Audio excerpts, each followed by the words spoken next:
สังกะสีนี่พอดี1,100คนพอดี1,000 บาทเฉพาะสังกะสี14แท่งเนาะ1,000 บาท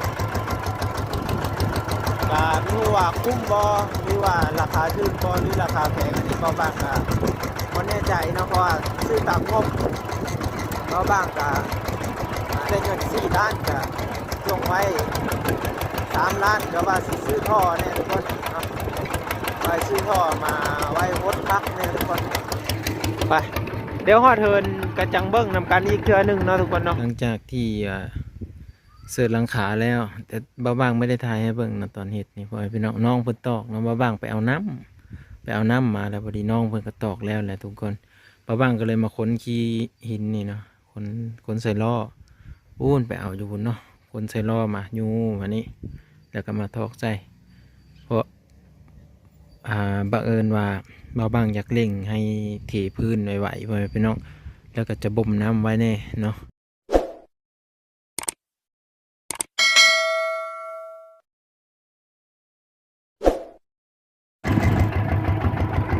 สวัสดีครับสบายดีพี่เอฟซีเนาะวันนี้มาขี่รถไถนำมา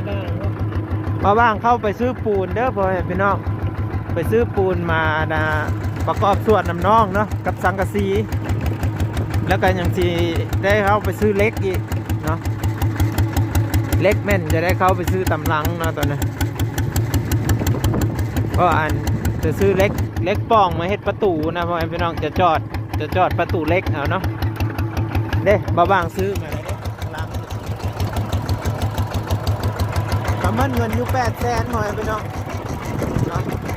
800,000กับตีเป็นเงินไทยจะตกอยู่1,000 บาทเนาะ600,000กับ1,100แล้วสังกะสีนี่พอดี1,100คนพอดี1,000 บาทเฉพาะสังกะสี14แท่งเนาะ1,000 บาทก็ไม่รู้ว่าคุ้มบอหรือว่าราคาถูกบอหรือราคาแพงอันนี้ก็บางก็ไม่แน่ใจเนาะเพราะว่าซื้อตามงบก็บางก็ได้เงิน4 ล้านก็ลงไว้3 ล้านก็ว่าซื้อท่อเนี่ยทุกคนเนาะไปซื้อท่อมาไว้วดพักเนี่ยทุกคนไปเดี๋ยวฮอดเทินกระจังเบิ้งนำกันอีกเทื่อนึงเนาะทุกคนเนาะปูนนี่ก็ตกไปแล้ว250,000เนาะอย่างอี50,000จังสิฮอด300ทุกคนก็250ว่าซั่นสิ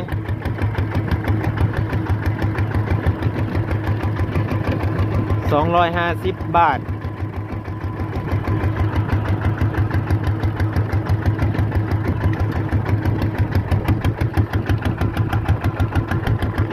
1,250 บาททุกคนรายจ่ายมื้อนี้เนาะก็ถือว่าสมโภชอยู่เครื่องก็ได้น้อยเดียวทุกคนก็รอติดตามเบิ่งนำกันไปอีเด้อพ่อแม่พี่น้องเด้อเป็นกำลังใจให้บ้างๆเลยเนาะเบิ่งคลิปไว้บ้างเนี่ยเด้อผิดพลาดประกันใดก็คอมเมนต์ติชมได้เนาะ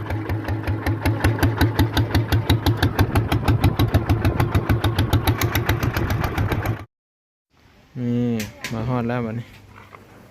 พวกปูนพวกตะปูนี่อันนี้ก็ไล่สกันเลยอย่างละโล3 สอบทุกคน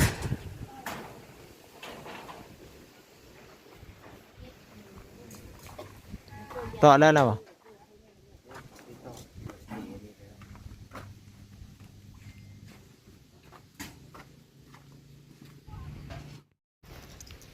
สืบต่อเสือไม้ขาวไม้เนี่ยนั่นมาแล้วพ่อพี่น้องทางพื้นนี่ก็พอดีมาหอดแล้วน้องเพิ่นก็ทีขานแล้วเด้ทีขานเรียบร้อยนะเนาะ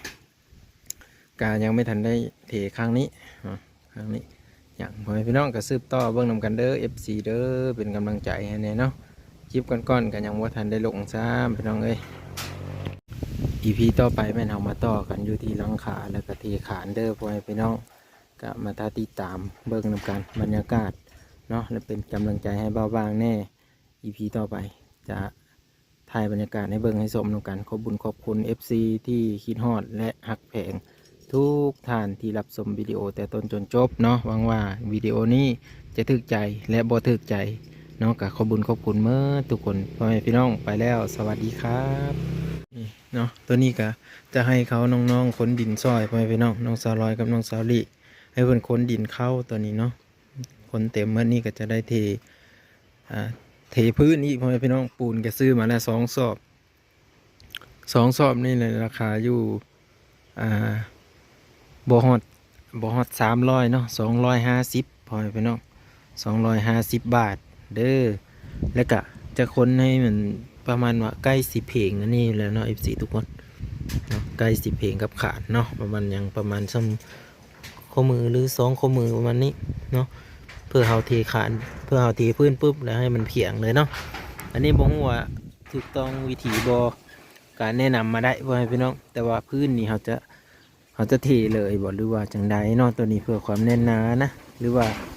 เขาสีชาร์จเป็นไม้เนาะบ่งบของมันน้อยทุกคนหรือว่าเขาสีเอาไม้ใส่ได้อยู่บ่ทุกคนเอาไม้ชาร์จเป็นตะนางเนาะหรือว่าเขาบ่เฮ็ดแนวนั้นแหละเขาเทเลยก็ได้บ่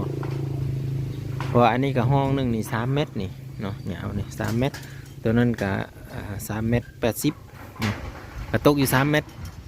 ปลายๆนี่แหละเนาะประมาณนี้ทุกคนก็คอมเมนต์มาเด้อพ่อแม่พี่น้องมาฮอดแล้วเนาะก็คือสีเพนแล้วนี่ยังว่าทันได้มุงหลังคาซ้ำฮักก็ลงมาแต่ถึงใส่ไม้ฮักก็แล้วก็ลงมาซ้ำเมยก่อนแล้วก็จะสืบต่อในขั้นตอนต่อไปก็จะได้มัดเล็กครั้งนี้นำเนาะหลังจากที่เสิร์ฟหลังขาแล้วแต่บ้าบางไม่ได้ถ่ายให้เบิ่งนะตอนเห็ดนี่พ่อแม่พี่น้องเพิ่นตอกน้องบ้าบางไปเอาน้ำมาแล้วพอดีน้องเพิ่นก็ตอกแล้วแหละทุกคนป้าบ้างก็เลยมาค้นขี้หินนี่เนาะค้นใส่ล้ออู้นไปเอาอยู่พุ่นเนาะค้นใส่ล้อมายูมานี่แล้วก็มาทอกใส่เพราะบังเอิญว่าป้าบ้างอยากเล่งให้เทพื้นไหวๆไปน้องแล้วก็จะบ่มน้ำไว้แน่เนาะแล้วก็เพราะว่าผมน้องยังอยู่นี่แหละอยากให้เพิ่นเทพื้นนะไปน้องเนาะอยากให้ซอยกันหลายๆคนให้มันแล้วไหวนะแล้วก็ติดตามเบิ่งกันอีกพ่อแม่พี่น้องสีอัปเดตให้เบิ่งเป็นช่วงเนาะว่าเฮาเฮ็ดซำนี้แล้วนะแต่ว่าตอนเฮ็ดนี่ก็บ่ได้ถ่ายให้เบิ่งเนาะเพราะขากองมันหักแล้วทุกคน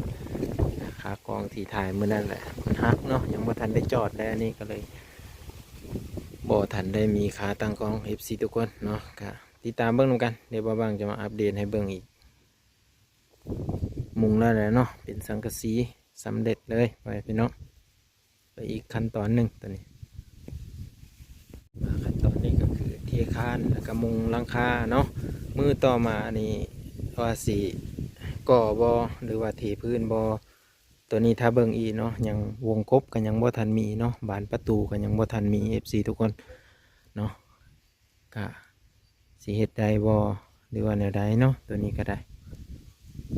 ตัวนี้ก็ยินดีน้ำน้องเพื่อนเนาะมีความตั้งใจอยากเฮ็ดห้านเกาะห้านออกเนาะเพราะเพื่อนได้เงินจากการเป็นกรรมกรหรือว่าเป็นการปั่นเข้าได้เงินมาแล้วเพื่อนก็จะเกาะห้านออกไว้พี่น้องเกาะห้านออกเพื่อจะเฮ็ดธุรกิจในการค้าขายอย่างนั้นสิค้าขายให้มีกำไรเนาะแล้วก็เพิ่นตั้งใจแล้วก็เฮ็ดซอยบางก็ได้ออกสังกะสีแล้วเนาะแล้วก็ทางน้องเองน้องคนเองก็ซื้ออันนี้ก็6,200,000แล้วก็อันนี้อีกก็400,000เสานี่ก็600,000ไปพี่น้องแล้วก็ไม้ตอกขอกตาเป็นเลื่อยเองเนาะไปเก็บไม้อยู่หนาและเล็มเอาไม้แล้วก็พอดีไม้กับพอดีมืดเนาะเหลือ2 ต้นกับพอดีตัดมืดเลย FC ทุกคนก็ได้พอดีพอยังวงกบกับบานประตูบ่ทันมีเนาะตัวนี้ก็บ่ฮู้ว่าสิเอาไม้มาแต่ไสแล้วเฮ็ดที่ซื้อเล็กกับเงินกับมืดแล้ว FC ทุกคนเนาะปูนกับบ้างซื้อมาแล้วเนาะปูนแดง2 สอบไว้เทพื้นนี่แหละบ่ฮู้ว่าจะพอบ่แล้วก็ยังทางหน้าอีกเนาะในขั้นตอนต่อไปนะพ่อแม่พี่น้องโอ้โหรถใหญ่แบบนี้บางไม่เคยเห็นเลยนะครับทุกคนอยู่ที่ประเทศลาวโอ้รถแล่นผ่านก็จะมีญี่ปุ่นไงกุ้มเลยครับทุกคนโอ้โหดินแดงต่อหน้ากับร้านค้าเลยนะครับเนาะถ้าลมพัดขึ้นมานี่จบกันเลยนะทุกคน อันนี้ลมพัดลงตะวันตกก็เลยว่าไม่มีขี้ฝุ่นถ่ายให้ดูบรรยากาศนะครับ